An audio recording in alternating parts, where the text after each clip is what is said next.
Hola, el día de hoy te voy a explicar acerca del libro La dramática insurgencia de Bolivia. El segundo capítulo titula Los ejércitos de los guerrilleros.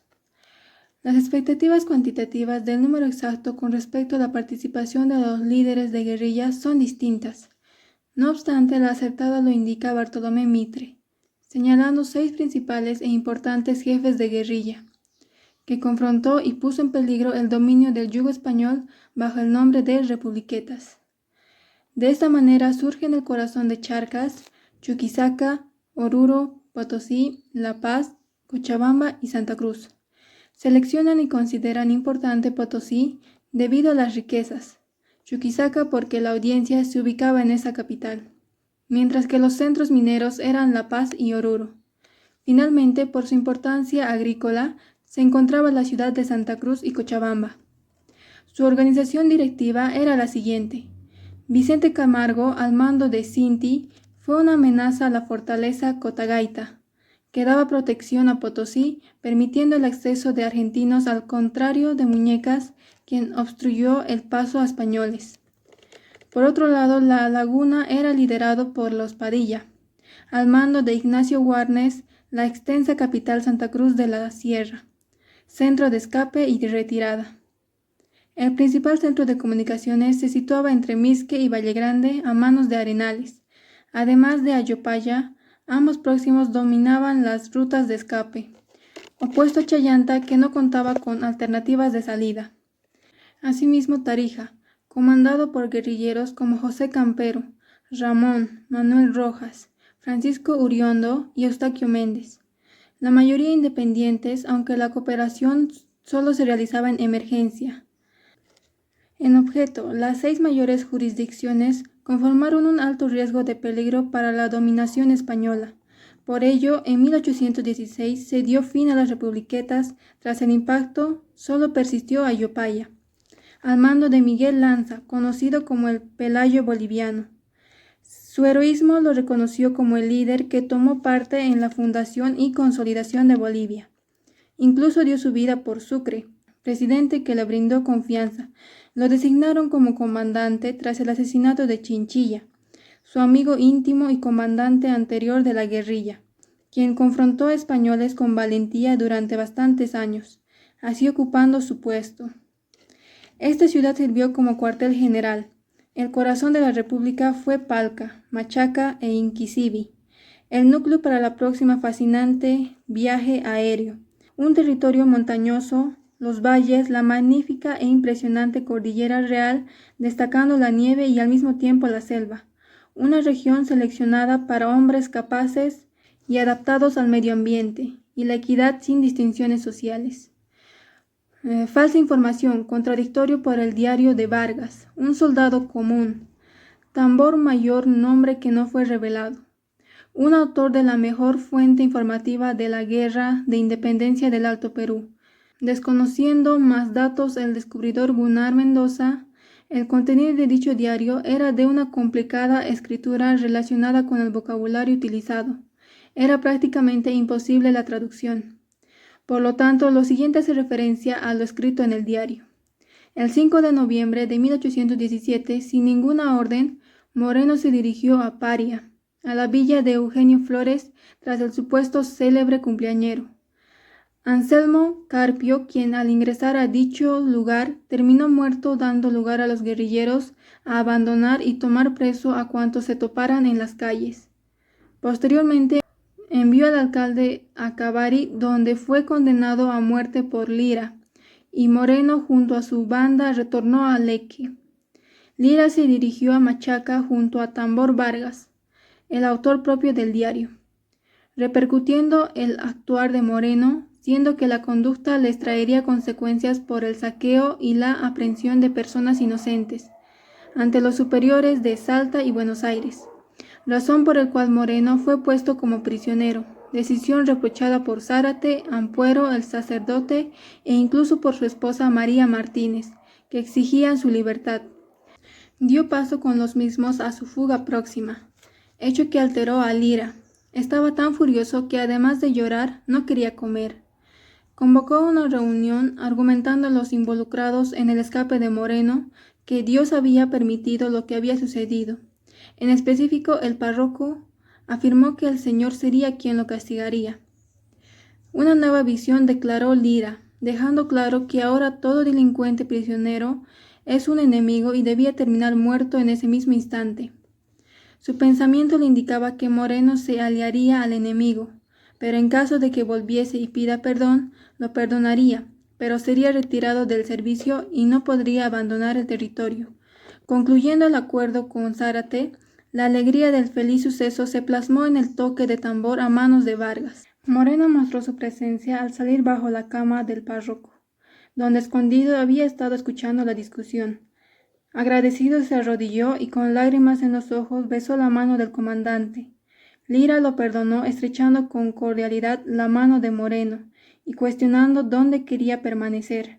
Moreno decidió residir en Palca, donde su amigo Marquina se encontraba. Una vez en el lugar, los oficiales expresaron su entero agradecimiento a Lira, aclamando enérgicamente por la prudencia a su compañero, así concluyendo su pacífica alegría. En la noche del 14 de diciembre, los mismos personajes, más el soldado de Lira, de nombre José María Torres, se reunieron en los cuarteles, con el debido resguardo el entorno cuartelero. Marquina pronunció un discurso ante la asamblea indicando su dedicación a su obligación, tanto de parte de él como sus tropas, sus servicios sin paga a base de hambre, derrota y grandes acontecimientos, hechos que los llevó a conocerlos como hombres de fe a causa de la patria, velando por el bienestar futuro, acusando al comandante que los acabarían destruyendo, información que se comprueba mediante el papel entregado por el orador, reconociendo la letra a mano y firma de Lira. La carta estaba dirigida al coronel José Rolando, componente del ejército del rey, ordenando a Gandarillas y Chinchilla el 25 de diciembre de 1817 a una reunión en Tapacarí, cumpliendo la rendición de amenaza al ejército del rey, su palabra otorgada a gobernadores y así proporcionar su honor leal al rey. Sugería el encuentro para la cesión en territorio neutral, para finalizar el tratado de oposición y dicha carta sea enviada al intendente de Cochabamba, firmada por Lira. Todos quedaron sorprendidos, incluso Vargas. Manuel Branes apartó a un lado y secretamente le anunció que la firma en la carta era falsificada, al igual que la letra. Dudoso se aproximó a Marquina para cuestionarle cómo obtuvo la carta. Él mismo le explicó manifestando que se lo había entregado el guardia Torres. El mencionado aportó al decir que lo había levantado al caerse del bolsillo de Lira, al momento de cambiarse el saco. Quiso devolverlo, pero el sello español lo alarmó y vio adecuado dárselo a Marquina. El contexto causó diferentes reacciones. Insistieron esclarecer la situación. Vargas envió al chico tambor para explicarle del suceso al comandante para advertirlo de lo que sucedía. El compañero cumplió la orden de ir a la residencia de Lira y mantener al tanto de las noticias, mas el comandante no comprendió el enunciado y reprochó al niño tambor, mandándolo a dormir por las altas horas que era. Mientras que en los cuarteles se decidió arrestar al comandante, ofreciéndose Moreno, quien había sido perdonado anteriormente, a ir con un pelotón de soldados junto a Miranda a la residencia de Lira, con orden de aprehensión. En el lugar, tras la puerta, Moreno comunicó la orden al comandante. Sin entender, pensó Lira y aclaró por su vida, por los disparos, considerándolo una revolución. Una vez más, Moreno conceptualizó la carta con su firma. Indicó el motivo de comprobar o descartar la sospecha. En dirección al almacén donde el juicio iniciaría, se encontraba cerrado. Al intentar abrirlo, ocurrió un disparo afectando al comandante. Se desconocía de dónde provenía el arma. Moreno ordenó a Vargas tocar una alarma general. De regreso, se vio en la aldea oficiales y soldados despertados y desprevenidos por el ruido en las calles oscuras. El capitán, nervioso, juraba que no tenía ningún conocimiento de quién hirió al comandante. Lira, al ser visualizado herido por Vargas, se aproximó ante él. Su subordinado, el tambor, su fiel compañero y amigo, testigo de su defensa patriótica, Lo recordó triste su hazaña de lucha y se quejó de la carta, el principal crimen de lo que lo habían acusado. Era una falsificación. Nunca había querido rendirse, si tenía lo necesario para enfrentar al enemigo. Era todo envidia por la ambición de poder. Siquiera lo había pensado. Pidió así a su amigo Vargas dirigirse a los cuarteles para afirmar su inocencia. Asimismo Vargas hizo lo que le pidió, pero al llegar no había nadie, solo algunos arrestados, y formó parte de ellos él también. Fueron liberados y direccionados a la asamblea para una reunión, en el que Fajardo tomó el lugar de Lira como comandante de la unidad guerrillera. Los miembros ofrecieron su disposición ante las órdenes y resoluciones del nuevo líder, tras el atentado al comandante Lira y la intención de destrucción a las guerrillas. El caso de la carta falsa debía ser investigado para concluir el tema. Se tenía de sospechoso a Pacheco, quien fue arrestado para investigar evidencias en su contra, para posteriormente ser juzgado ante una corte militar. Lira pidió a Vargas que estuviera con él en sus últimos momentos. Se encontraba en coma. Concediendo su petición Fajardo, con 4 guardias afuera resguardando el lugar, Vargas abrazó penoso al moribundo, preguntándose Lira dónde estaban sus compañeros.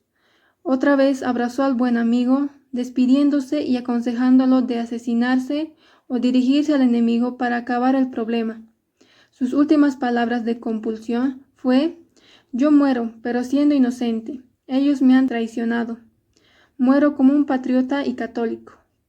Más unas oraciones a horas 10:30 de la mañana del 15 de diciembre de 1817, falleció el bravo y prudente comandante. Por consiguiente, el conflicto interno de anarquía se hizo presente luego de la muerte de Lira. Los indios, por quienes fue querido por llevar su sangre, buscaban el responsable que cometió tal asesinato. Entonces planearon una demanda en contra de Moreno, Marquina, Miranda y otros personajes, frente a Fajardo para entregarlos. Indeciso prefirió renunciar al cargo, acción que fue impedida por Marquina. Significaba su fin. Al finalizar se proclamó una junta concediendo la renuncia a Santiago Fajardo. De esta manera, Chinchilla es elegido por los indios y soldados como nuevo comandante. Aún quedaba pendiente la venganza de Lira. Marquina mató a Moreno en estado de ebriedad, al acusarse el uno al otro por planear la muerte del comandante, y concluyendo el caso con la muerte de Marquina, a quien le cortaron la cabeza y lo exhibieron en un poste. Lograron así permanecer Ayopaya unida hasta lo último de la guerra. Para algunos historiadores únicos, la guerrilla es un hecho heroico. Se usó como plataforma de rebelión antiespañol. Su completa dedicación a causa de la libertad y la unidad de Ayopaya se rehusó a rendirse ante españoles. Acusación contraria usada como excusa para matar a Lira, además del intercambio de soldados oficiales que proporcionaban mejores condiciones o por mala conducta. Aceptaron gustosos el abandono del enemigo. La guerra de independencia no presentaba ningún motivo de lucha, mas solo la capacidad de fuerza humana. Los indios fueron como la materia prima para ambos bandos. Era la base necesaria. Eran temidos. Luchaban por el lado del que les convenía. Fueron componentes de gran poder en Ayopaya. Por eso mismo Chinchilla fue el seleccionado para el comando, posterior a la muerte de Lira. Próximo a las grandes rebeliones indígenas del cacique Cáceres y sus indios, deseaban restablecer el imperio incaico, con la estrategia de acabar con ambos bandos, ofreciendo ante su apoyo a los mismos patriotas o leales. Sin embargo, fracasó el plan debido a la intención de brindarles privilegios, cosa que no pensaban hacerlo. Incluso usaron la equidad para el simple hecho de apoyarlos. Ningún guerrillero pensó en la independencia del Alto Perú. Solo luchaba por su libertad de españoles, por lo que ellos denominaban luchar por la patria. El término patria es usado innumerables de veces en el diario de Vargas, por lo que denominó patriotas a aquellos que lucharon contra españoles y distinguidos como realistas. Entonces, ¿qué significa patria? Para el tambor, más allá de ser un país con límites definidos, era el suelo sobre el que vivimos, la causa real que debemos defender a toda costa, sacrificando los intereses y lo primordial, nuestras vidas. Estaba ligado al suelo que inspiró el origen y significado de la patria. Esta además podía haber sido válida por el virreinato del Río de la Plata. Otro de los factores plasmado en el diario fue la subordinación del comandante a la unidad de las provincias. Esto se vio con Moreno en el saqueo a Paria y el reciente designado comandante Fajardo, tras la muerte de Lira. Se deduce que aquellos comandantes guerrilleros aguardaban órdenes de Buenos Aires e informaban sus próximos movimientos. La mención de un indio que se dirigió a Salta a recibir instrucciones y órdenes para entregarlo a Lira fue como ejemplo en este caso. El sentimiento de unidad del Alto Perú fue destruido por la falta de provincias libres, el fracaso y abandono de las provincias interiores que conformaban el Alto Perú. Fue la principal razón para el deseo de la independencia de Charcas, además de la importancia de una carta de Padilla como el comienzo del sentimiento emancipador. Por otro lado, también se puntualiza la obediencia a las Provincias Unidas aún en 1821, en el que Chinchilla comandaba a Yopaya.